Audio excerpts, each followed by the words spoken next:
It's the second part, Andy, of our sit-down interview with Commander Chris Hadfield. Kevin Frankish from Breakfast Television Toronto talks to the Canadian astronaut about seeing the moon from space for the first time and the song that made him an internet sensation. When was the first time you saw the moon outside of the Earth's atmosphere? Was it near? Yes, on my first shuttle flight back in 1995, we flew in Atlantis, and right after launch, 90 minutes after launch, we came right back around the world and up and over top of Stag Island, 90 minutes after launch, looking straight down on where I decided to be an astronaut. And that was my first real reflection from space. You're going around the world so fast that the moon pops into view.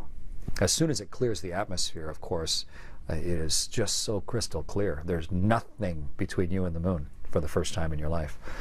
And I stole time during those flights to try and acknowledge my 9-year-old boy self to go see that thing. How the heck did a guitar end up on the ISS? Our psychiatrists recognized that we should provide them with a guitar because the touch of humanity, the music that comes from it, the art and the necessity that is music. You know, music's been with us forever. And they went to the local guitar shop in Houston. They walked in and said, hey, we need a small acoustic guitar. What do you guys recommend? So they actually gave him a Larry Vey guitar, a Canadian guitar. And so imagine the delight for me when I find out that I'm going to go up and live on the space station, and not only is there already a guitar up there, but it's a Canadian guitar. I think we have one here. I have a guitar right out here. Yep. Let's talk about the song. Let's talk about the one that got more than 1 million hits. This is Major Tom to ground control. I've left forevermore. My son, who was doing a lot of social media, Evan, said, Dad, you got to record Space Oddity.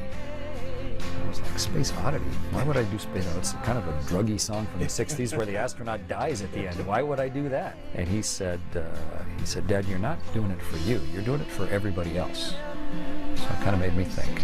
So I said, well, if you'll rewrite the words so that the astronaut lives, then I'll record it. Give me a bit of it, could you? Oh, and this? Yeah, sure.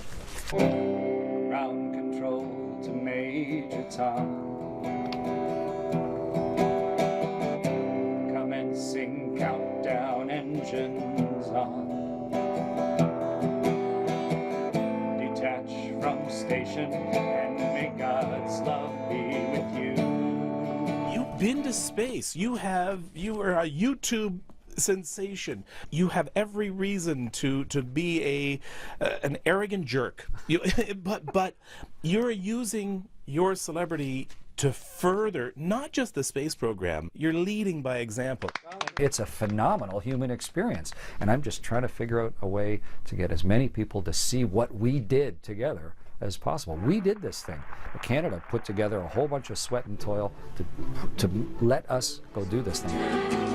It shows us a different perspective on ourselves, and it has 9-year-old kids making decisions with their lives as a result of it. So it's an important thing, and I'm just delighted to be the guy in the middle of it. Don't ever stop being excited. Don't ever stop jumping out of that chair. I'm not planning to. It's just too much fun. There you go. Chris Hadfield's book coming out real soon, An Astronaut's Guide to Life. Chris is going to be on our show, sitting in maybe your chair. No, I'm doing the interview. He's going to be sitting in your chair. I will arm wrestle you. There you go. Anyway, Chris is going to be in studio November 20th. That's going to be a very exciting day here on BT. A young Ted Henley. He'll be really excited. Lots of youngsters dressing up as Commander Chris Hadfield for Halloween. He tweeted this out. Commander_Hadfield is his Twitter account.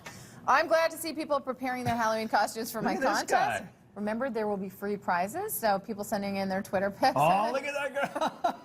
She looks so cute. That's great. That's awesome. How would you make a spacesuit I don't like know. That is outstanding. Parents, you are so much more creative than I am. Parents.